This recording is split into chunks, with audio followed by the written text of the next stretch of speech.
안녕하세요. 오늘은 스카이 아주 한국의 유명한 세계 대학 중에 하나에 다니고 있는 학생이 미국의 유명한 대학교에서 교환학생으로 가 있으면서 썼던 과제예요. 교환학생으로 가도 현지 학생들하고 똑같이 학교의 과제를 하고 학교의 시험을 보잖아요. 예, 그런데 이제 하면서 내가 이렇게 쓰는 방향이 맞나 하고 궁금하기도 하고 잘 쓰고 있는지도 선생님께 의견을 들으면 좋을 것 같아서 저희에게 보내주셨어요. 그래서 오늘은 세이치 선생님이 대학생, 교환학생으로 가서 공부하고 있는 한 대학생의 에세이를 봐주실 거예요. Okay, I will aim this at the college level because that's what this was written for. And let me just say too that for someone whose first language is not English, I would say that this is a very good effort. And because it's not this person's English is not this person's first language, there will be a lot of things to point out. But remember that this is the Korean student studying in the U.S. and writing an English paper. So as you watch this. Please keep that in mind. This is not a harsh critique, but this is this is more for practice to point out some things that we can encourage the student to improve on. And so this is supposed to be a comparative book review. And so if we begin here, we will sort of ignore some of the formatting because the formatting could have been different when we imported this document. But we're going to start here. I chose Across the Perilous Sea, Japanese Trade with China and Korea by this author, and this is the other book, Pirates, Violence, and Commerce in Late Medieval Japan by Peter Shapinsky. I would watch the capitalization on this. I feel like this capitalization here and here is probably off. Anyway, Across the Perilous Sea, this is the first book, is mainly about Japanese trade over the sea. This is not a proper noun, so this should be lowercase trade. Over the sea, that's okay, but the sea, we're not sure what the sea refers to. And so this could be one of the challenges that Korean writers face with the use of the definite article. When we say the sea, this is referring to some kind of a sea that the reader and the author knows about. But when we say the sea, we're not sure here what the sea is. And so we have to point out what sea is this. Also, I'm going to just highlight this now. We have here is mainly about, and we're also going to have is mainly about here. By the time you're in college, you want to be able to stylistically change these kind of wordings, especially when they happen so close to each other. And on top of that, is mainly about. This is a weak way of describing a book. I would rather have the student put a strong verb in here. Say something like narrates instead of is mainly about. Here, let me put narrates or recounts or chronicles instead of is mainly about.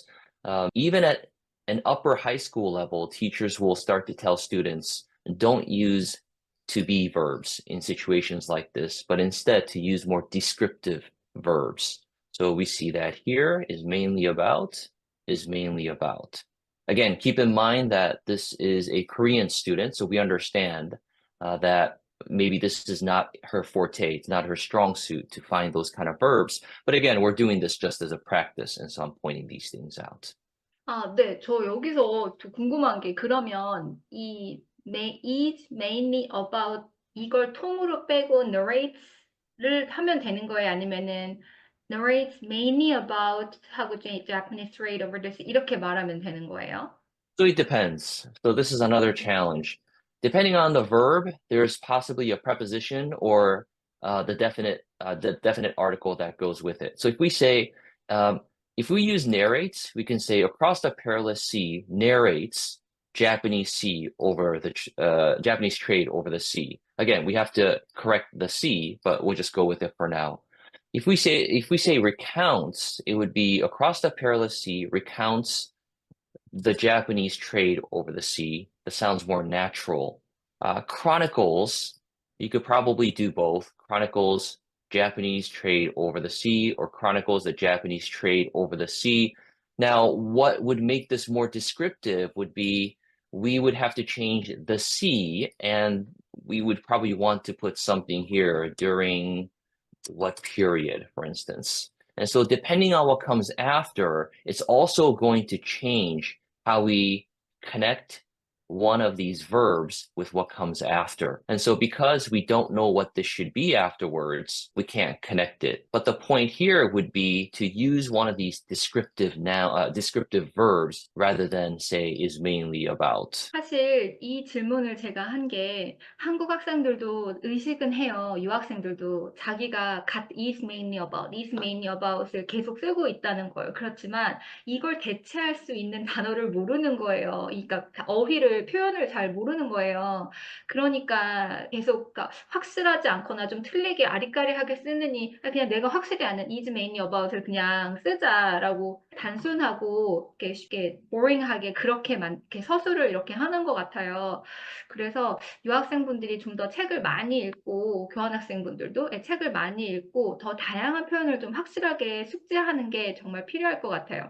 그리고 좀 전에 그 글 안에 제목을 넣는 양식에서 대소문자를 좀 틀리게 쓰셨었잖아요. 그리고 정작 소문자로 써야 되는 것은 대문자를 쓰는 그런 실수를 하신 부분이 있는데 이 부분은 사실 좀 굉장히 집중해서 주의해서 써야 하는 부분인데 이런 걸 실수를 하면 대소문자를 실수를 하면 교수님들이 채점을 하면서 이 사람 되게 좀 글에 좀 진지하게 쓰지 않은 것 같다는 느낌을 줄 수도 있을 것 같아요. 그래서 글을 다 쓰고 나서 한 번 더 이런 부분들에 대해서는 한 번 더 확인하는 과정을 꼭 거치시면 좋은 점수를 받는 데 훨씬 도움이 되실 것 같아요.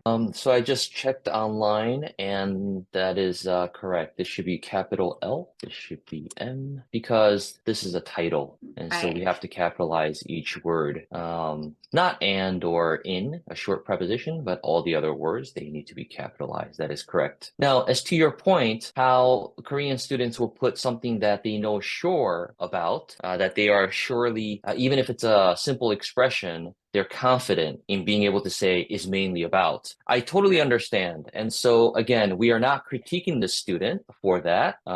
It's a good effort by the student. Now, the problem is, how do we pick up words like this? How do we pick up these kind of verbs? And you just have to have, like you said, you just have to have a lot of exposure to these verbs. You have to practice incorporating that into your vocabulary. And this is not something you can do by looking at a list and learning vocabulary off of a list. But as you read more books, as you read more articles, more professional articles will write in this way. And so as you come across these different verbs, you have to start to pick it up one by one. Okay, so we will keep going. Now, if you want to sound more professional, and I would say for this paper, one would want to be more professional, when we use it, we have to be careful because it runs the risk of not really knowing what we're pointing to. The same thing with this or that, the demonstratives. So it, in context, we know that this is this book that we're talking about. But just to make it sure, and also to make it sound more professional, we can change this and say this work or this book. But work is a little bit more sophisticated word than book, but we can use either. But we want to, in this context, if you really want to sound professional, try to eliminate it. Now, if you keep going, this work shows how Japan turned from importer of raw materials. So here, you probably want to have something like an importer of raw materials, luxury items from China. So here, the sentence structure starts to break down. We're not really sure what the student is trying to say here. Turned from an importer of raw materials and luxury items from China? Possibly, but I'm not sure. And to exporter. So if this is meant to be here and luxury items from China, then this and would have to go away in order for this sentence to make sense. They turn from this first part to an exporter of high quality products through the medieval period. And so this sentence does need to be fixed because right now it does not make sense, both grammatically and also the sense is not clear at all. Okay, as we move on here, this is going to be a big no-no once we get to college and professional writing. You could do this in emails and you could do this in informal writing. I do this in informal writing as well. But when you're writing this kind of a report and a research paper for college and grad school, this is, you cannot do this. This is a big no-no. You cannot start a sentence with and. So we will nix that. And Lords of the Sea is mainly about, so we talked about this already, so I'll just skip it. How Japanese sea lords who wield, this is going to be in the past tense because clearly we're talking about centuries ago, wielded increasing economic and political power by developing autonomous maritime domains far from the state authority. Now, technically, this sentence is fine, but the reader is not really sure what this means. What does maritime domains, what does that mean? Far from the state authority.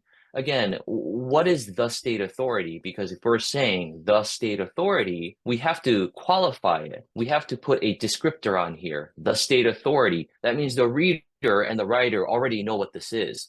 But this is in the introductory paragraph. And so without knowing more what the state authority is, state authority, that something, unless we know that, the reader is not going to know what the state authority means. Now, if you take this out, this could make sense. But if we say then the reader and the writer needs to share an understanding, which has not happened at this point.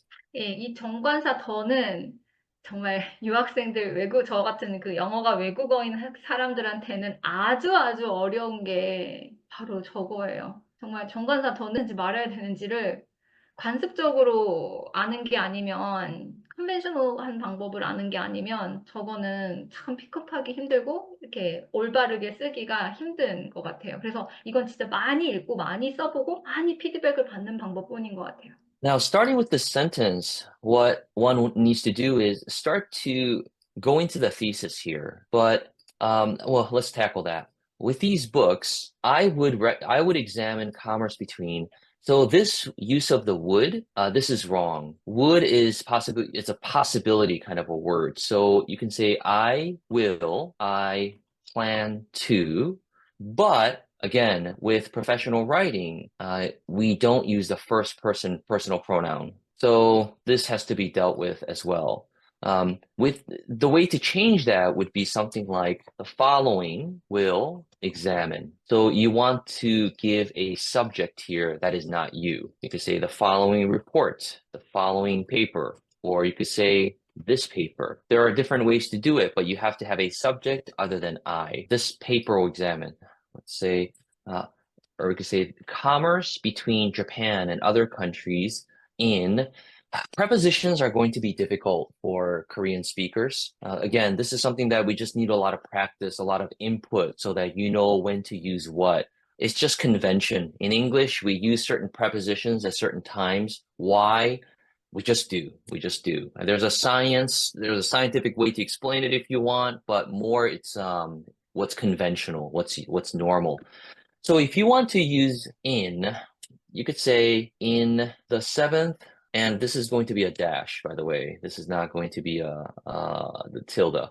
7th through 16th century, in the 7th to 16th century, and diplomacy. So this part sticks out as it doesn't belong here.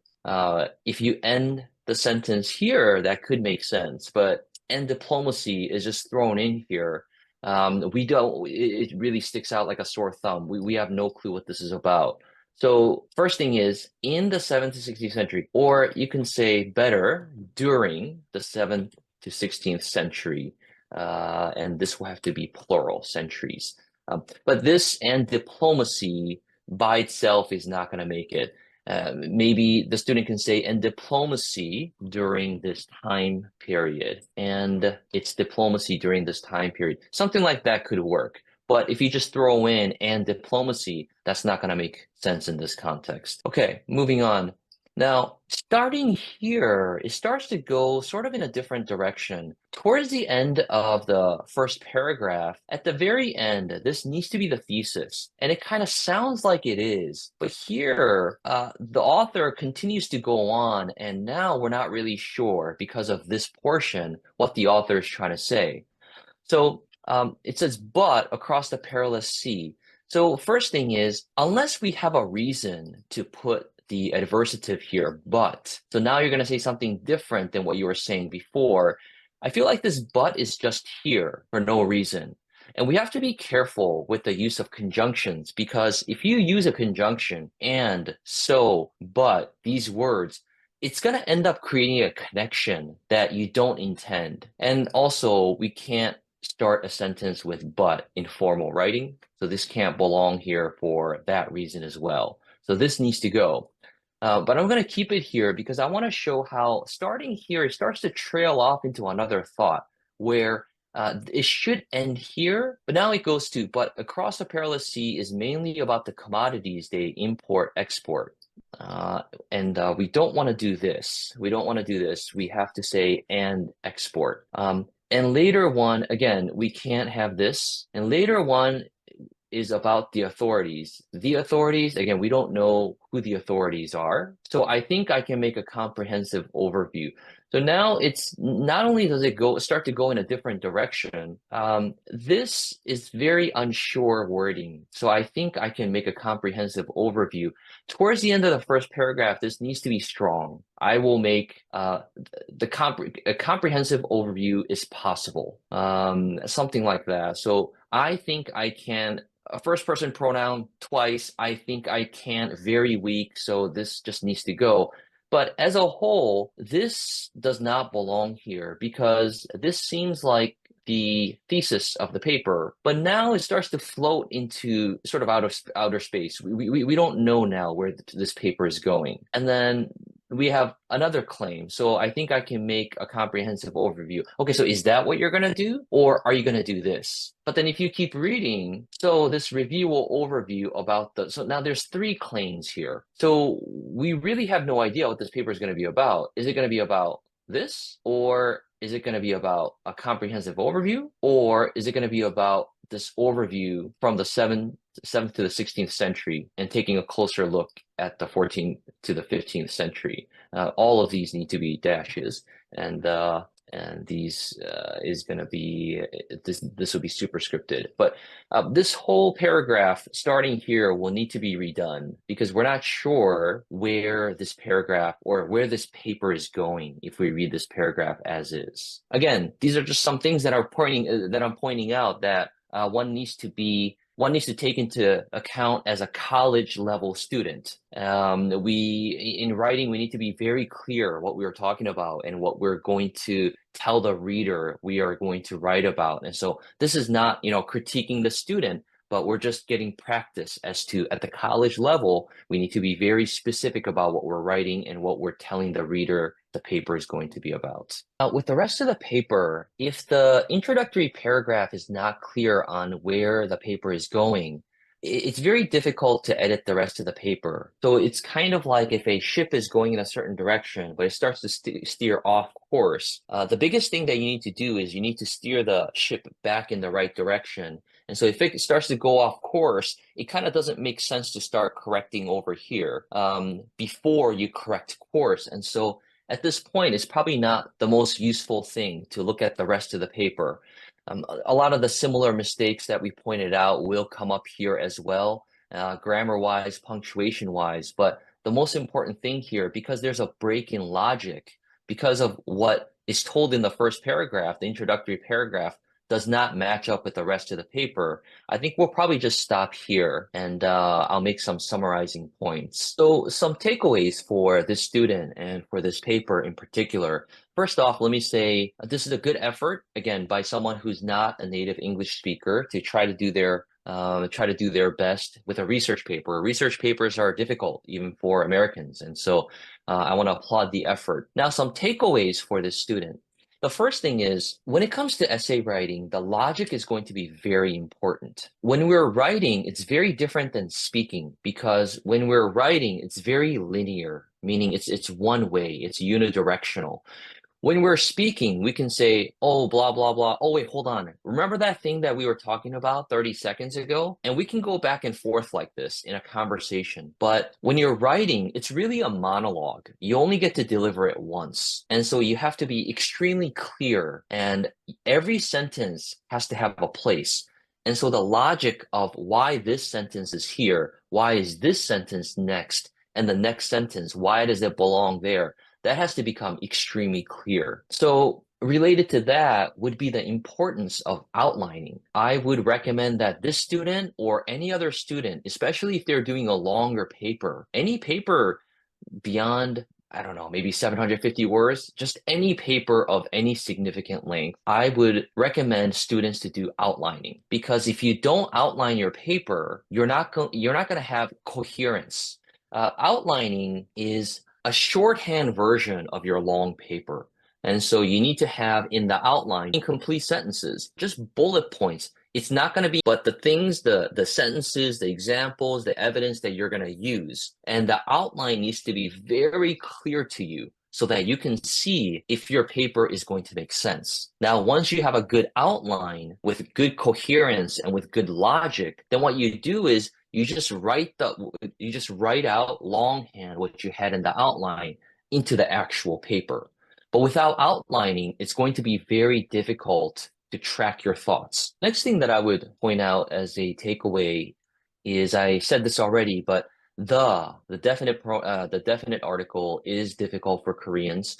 Americans do sometimes struggle with this, but for them, it's what sounds natural or what doesn't sound natural. And so they have a pretty good handle on it if they're native, but sometimes they can get it wrong too. But I think when we're speaking from the standpoint of Korean students going overseas, the is going to be difficult for Koreans. Now, how do we learn what the correct usages for the are?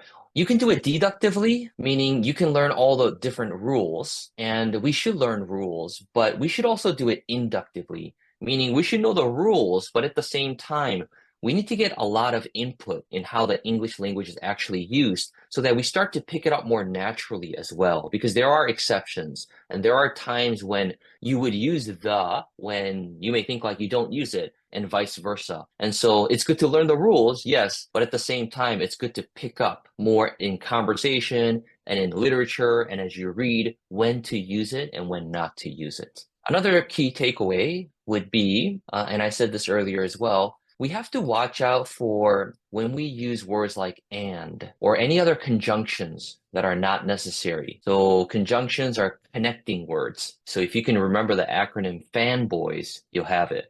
For, and, nor, but, or, yet, so. These words, sometimes we use them as fillers, but especially when we're speaking. But in writing, don't use them if they don't belong, because those words will connect sentences to each other or clauses to each other. And so when we connect clauses or sentences with each other, they're going to end up having a relationship. And unless you mean to have that relationship, don't put it in there, because you will complicate things. You will complicate the relationship between these two sentences when they should be two separate thoughts. And so watch out for using conjunctions when you don't need to use them. The very last thing that I would say, as we looked at the introductory paragraph, is endings for paragraphs will be difficult. Now, introductory paragraph has a certain specific type of ending. It needs to end with a thesis. And so introductory paragraph needs to go like this. You start off broad and you start to hone in, and at the very tip, the last sentence is going to be your thesis. Body paragraphs and concluding paragraphs are going to look different. But with each paragraph that you have, the last sentence is key. And so we have to learn how to end a paragraph properly. So for the introductory paragraph, that's going to be the thesis. I think what this student struggled with, as I can see it here in our example, is I think this student didn't know how to end the first paragraph. That's why this person kept going on and on and on. And now we have 3 claims instead of 1. but we have to be very specific about what we're going to argue and put that into a thesis statement, which will be the last sentence of the first paragraph. This too requires a lot of practice. What counts as a thesis? What does not count as a thesis? So those would be some of the key takeaways from looking at the first paragraph of this essay. 오늘 수업 여기까지 잘 해주셔서 정말 감사하고요. 다음에 또 궁금하신 점 있으시면 댓글로 남겨주시거나 이메일로 문의 주시면 저희가 도울 수 있는 한 도와드리겠습니다. 감사합니다.